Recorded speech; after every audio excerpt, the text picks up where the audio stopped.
सारद शेष महेश विधि आगम निगम पुराण, नेति नेति कही जासु गुण, करहि निरंतर गान।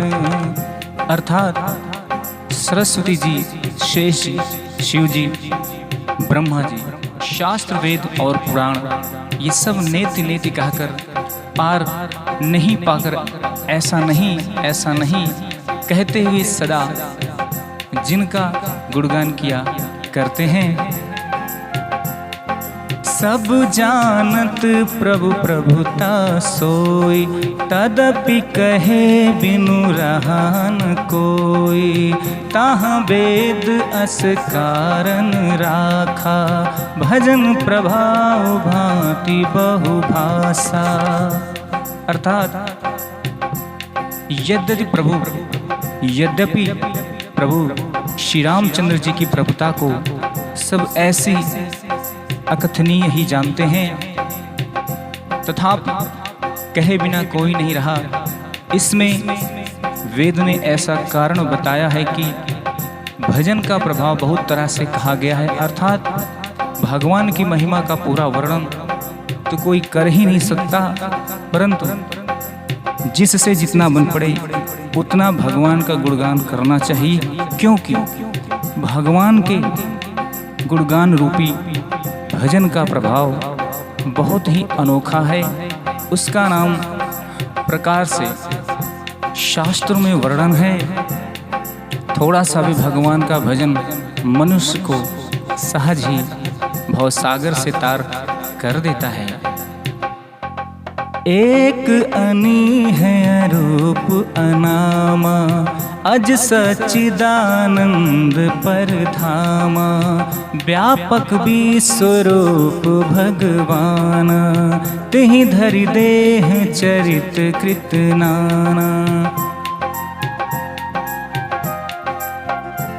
अर्थात जो परमेश्वर एक है, जिनके कोई इच्छा नहीं है, जिनका कोई रूप और नाम नहीं है, जो अजन्मा सच्चिदानंद और परम धाम है, और जो सब में व्यापक एवं विश्व रूप हैं, उन्हीं भगवान ने दिव्य शरीर धारण करके नाना प्रकार की लीला की है।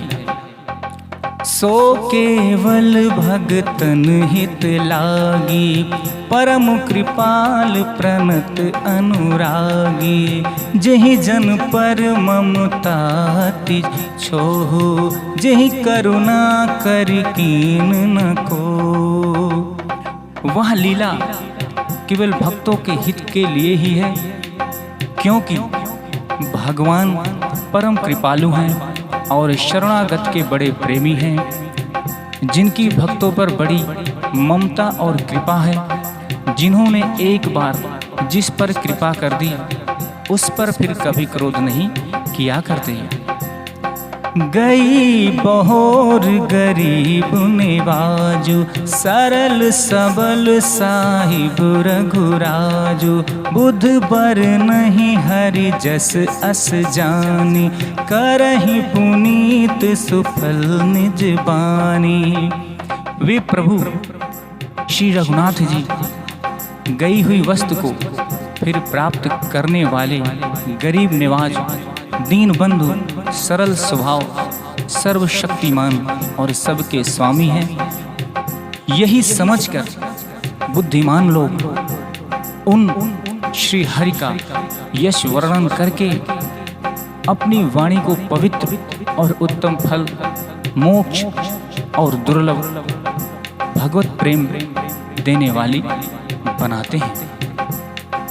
तेहि बल में रघुपति गुण गाथा, कहीं हहि नाई राम पद माथा। मुनिन प्रथम हरि कीरति गाए, तेहि मग चलत सुगम मोहि भाए। उसी बल से महिमा का यथार्थ वर्णन नहीं, परंतु महान फल देने वाला भजन समझकर भगवत कृपा के बल पर ही मैं श्री रामचंद्र जी के चरणों में सिर नवाकर श्री रघुनाथ जी के गुणों की कथा कहूँगा। इसी विचार से वाल्मीकि, व्यास आदि मुनियों ने पहले हरि की कीर्ति गाई है। भाई उसी मार्ग पर चलना मेरे लिए सुगम होगा।